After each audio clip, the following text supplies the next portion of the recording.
के मुख्यमंत्री बीएस येदियुरप्पा के राजनीतिक सचिव एनआर संतोष के कथित तौर पर खुदकुशी की कोशिश करने के बाद राज्य में राजनीतिक प्रतिक्रियाएं तेज हो गई हैं। कर्नाटक की कांग्रेस पार्टी ने शनिवार को इस मामले में जांच की मांग की है।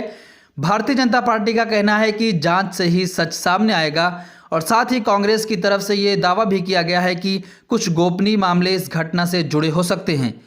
कांग्रेस के अध्यक्ष डीके शिवकुमार ने यह आरोप लगाया है कि प्राइवेट किस्म के कुछ वीडियो के कारण एनआर संतोष ने खुदकुशी करने की कोशिश की होगी। हालांकि येदियुरप्पा सरकार के मंत्री आर अशोक और केएस ने डीके शिवकुमार के दावों को बेबुनियाद बताया है। कृषि कानूनों के खिलाफ आवाज बुलंद कर रहे हरियाणा पंजाब के किसानों के समर्थन में कई राज्यों के किसान उतर आए हैं। भारतीय किसान यूनियन के नेतृत्व में पश्चिमी उत्तर प्रदेश उत्तराखंड से हजारों किसानों ने शनिवार को दिल्ली के लिए कूच किया है।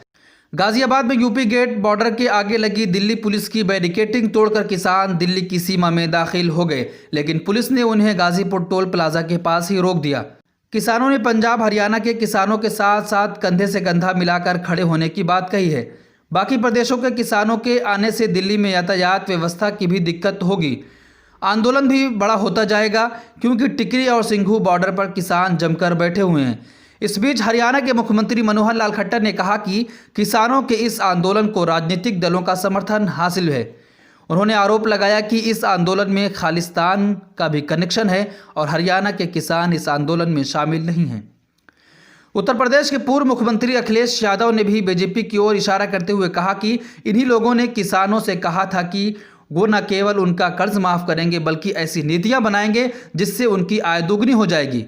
कोरोना वैक्सीन से जुड़े कामों की समीक्षा के लिए प्रधानमंत्री नरेंद्र मोदी ने शनिवार को 3 शहरों के दौरे के तहत हैदराबाद पहुंचे। प्रधानमंत्री नरेंद्र मोदी ने हैदराबाद स्थित बायोटेक्नोलॉजी कंपनी पहुंचकर कोरोना वैक्सीन विकास के संबंध में जानकारी ली।